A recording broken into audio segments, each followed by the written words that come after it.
Right. దక్షిణాఫ్రికాలో జరుగుతున్నటువంటి రెండో టెస్టు తొలి ఇన్నింగ్స్ భారత 221 పరుగుకే ఆల్అవుట్ అయింది. తొలి ఇన్నింగ్స్లో 90 స్కోర్తో మూడవ రోజు ఆట ప్రారంభించినటువంటి టీమిండియా తక్కువ స్కోర్కే పరిమితమైంది. భారత్ 288 పరుగుల వెనుకంజలో ఉంది. కానీ టీమిండియాను ఫాలో ఆన్ ఆడించకుండా రెండో ఇన్నింగ్స్ ఆడేందుకు సౌత్ ఆఫ్రికా మొగ్గు చూపింది. ఇదే అంశానికి సంబంధించి పూర్తి అప్డేట్స్ అందించేందుకు మా స్పోర్ట్స్ జర్నలిస్ట్ సత్యనారాయణ మనకి ఫోన్ లైన్లో సిద్ధంగా ఉన్నారు. సో సత్యనారాయణ, చెప్పండి పూర్తి అప్డేట్స్ ఏంటి? Rajasekhar, good evening. అయితే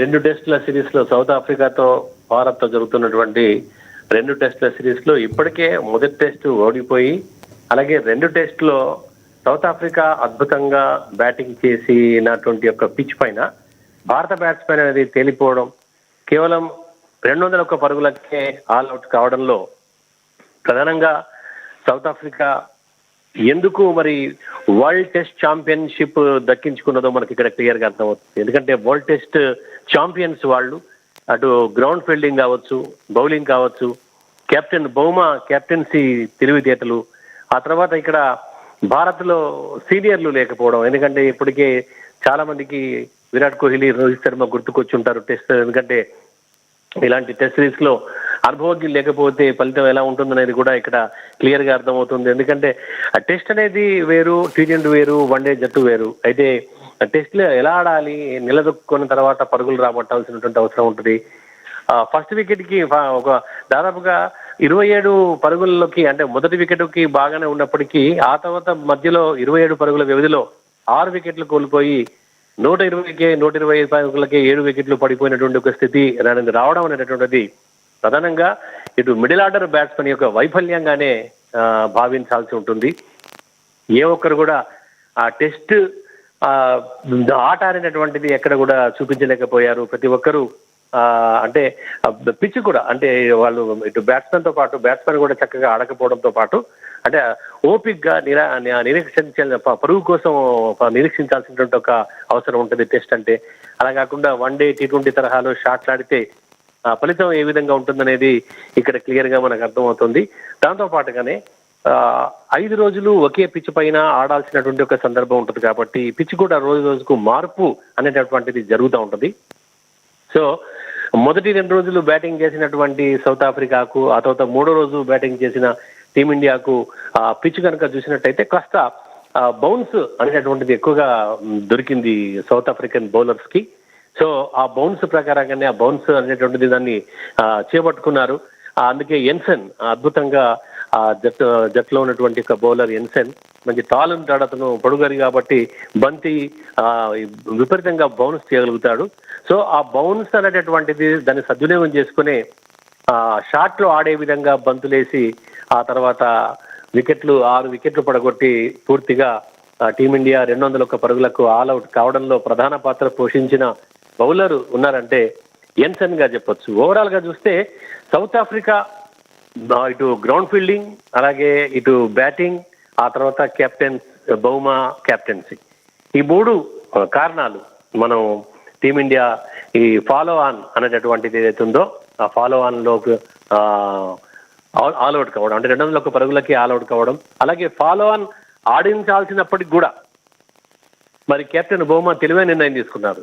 ఎందుకంటే ఇండియాని కనుక ఫాలో ఆన్ ఆడిస్తే కేవలం అప్పటికి 287 పరుగులు మాత్రమే లీడ్ లో ఉంది కాబట్టి ఒకవేళ బ్యాట్స్మెన్ పుంజుకొని కనుక ఆ స్కోర్ ని కనుక ఎక్కువగా కాస్త లీడ్ కనుక సాధిస్తే 5వ రోజు నాడు బ్యాటింగ్ అనేది చాలా కష్టంగా ఉంటది ఆ టెస్ట్ క్రికెట్ లో.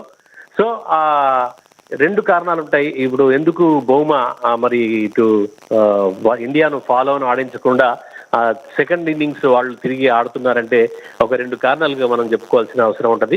ఒకటి ఏంటంటే బౌలర్స్ అలసిపోయి ఉంటారు. ఎందుకంటే ఈ రోజు మొత్తం కూడా టీమిండియా బ్యాటింగ్ చేసింది కాబట్టి టీమిండియాకి బౌలింగ్ చేయడం కోసం సౌత్ ఆఫ్రికన్ బౌలర్స్ ఎవరైతే ఉంటారో రోజంతా కూడా బౌలింగ్ చేసి అలసిపోయి ఉంటారు.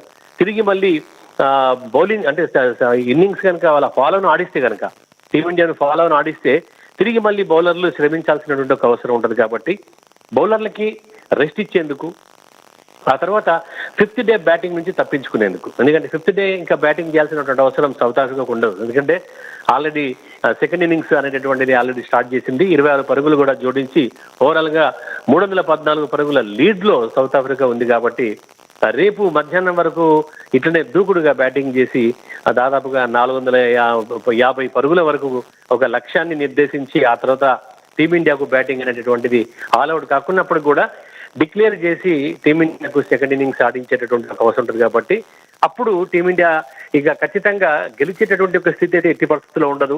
డ్రా చేసుకోవాల్సినటువంటి ఒక అవసరం ఉంటుంది. అంటే దాదాపు ఆ తర్వాత కూడా దాదాపు 150 నుంచి 120 నుంచి 150 ఓవర్లు టీమిండియా ఆడాల్సినటువంటి ఒక అవసరం ఆ తర్వాత ఉంటుంది. కాబట్టి ఒక అగ్ని పరీక్షలా భావించాల్సి ఉంటుంది అప్పుడు. ఎందుకంటే 5th డే బ్యాటింగ్ అనేది ఎవరికైనా ఏ జట్టుకైనా 5వ రోజు బ్యాటింగ్ అనేది చాలా కష్టంగా ఉంటుంది. పిచ్ పూర్తిగా టర్న్ అవుతా ఉంటది. బాల్ మీదికి బ్యాట్ మీదికి బాల్ చక్కగా రాదు. తర్వాత అనూహ్యంగా స్పందిస్తూ ఉంటది బంతి. కాబట్టి అలాంటి పరిస్థితుల్లో 5th డే బ్యాటింగ్ అనేది కష్టంగా ఉంటది. కాబట్టి తెలివిగా బహుమా ఇటు 2 రకాలుగా ఇటు బౌలర్లకి రెస్ట్ ఇచ్చినట్టుగా ఉంటది.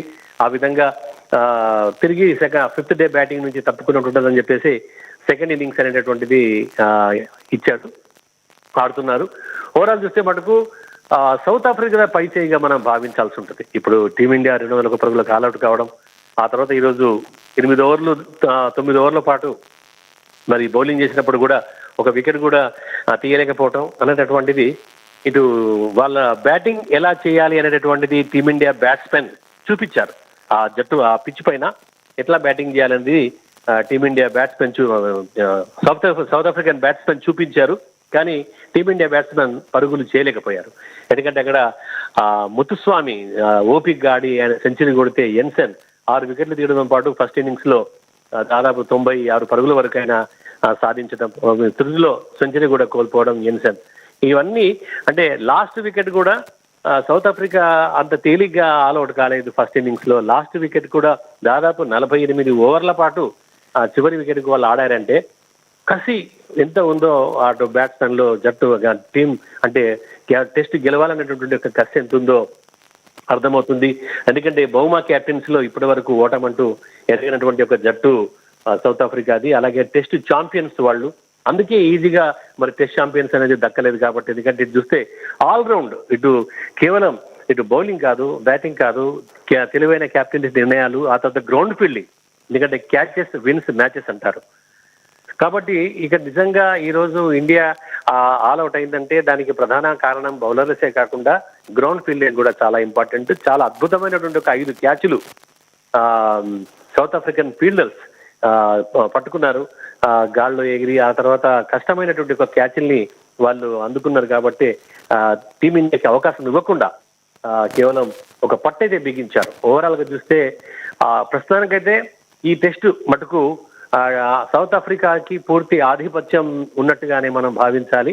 ఖచ్చితంగా ఈ మ్యాచ్ లో 2 ఉంటాయి. అయితే ఫలితం అనేటటువంటిది సౌత్ ఆఫ్రికా గెలవడమా లేదా జట్టు అంటే టెస్ట్ డ్రాగా ముగియడమా అనేటటువంటిది 2 ఉంటుంది. కాబట్టి టీమిండియాకి అయితే విన్నింగ్ పర్సెంటేజ్ చాలా తక్కువగా ఉంటుంది. ఎందుకంటే సెకండ్ బ్యాటింగ్ కనుక టీమిండియా అంటే ఫాలో ఆన్ కనుక ఆడిచ్చి ఉంటే వీళ్ళు కాస్త దూకుడుగా ఆడి ఎట్లాగో ఫాలో ఆన్ ఆడుతున్నాం కాబట్టి చెప్పేసి ఈ 2 days టైం ఉంది. ఈ మూడో రోజు ఆట ముగిసిపోయింది కాబట్టి 4th day 5th day 2 days ఉంటుంది. కాబట్టి కనీసం ఒక రోజున్నర పాటు బ్యాటింగ్ చేసి ఆ తర్వాత 150 పరుగుల లక్ష్యం ఇచ్చినప్పటికీ కూడా ఆ లక్ష్యం అనేటటువంటిది ఛేదించడం సౌత్ ఆఫ్రికాకి కష్టంగా ఉంటుంది. అందుకే ఆ చివరి రోజు బ్యాటింగ్ లేకుండా తెలివిగా ఇన్నింగ్స్ అనేది సెకండ్ ఇన్నింగ్స్ స్టార్ట్ చేశారు. ఇప్పటికి 314 పరుగుల లీడ్ అంటే ఒక రకంగా పూర్తిగా ఈ టెస్ట్ పై మాత్రం సౌత్ ఆఫ్రికాది ఆధిపత్యంగా మనం భావించాల్సి ఉంటుంది. Rajasekhar, thanks for updates Satyanarayana.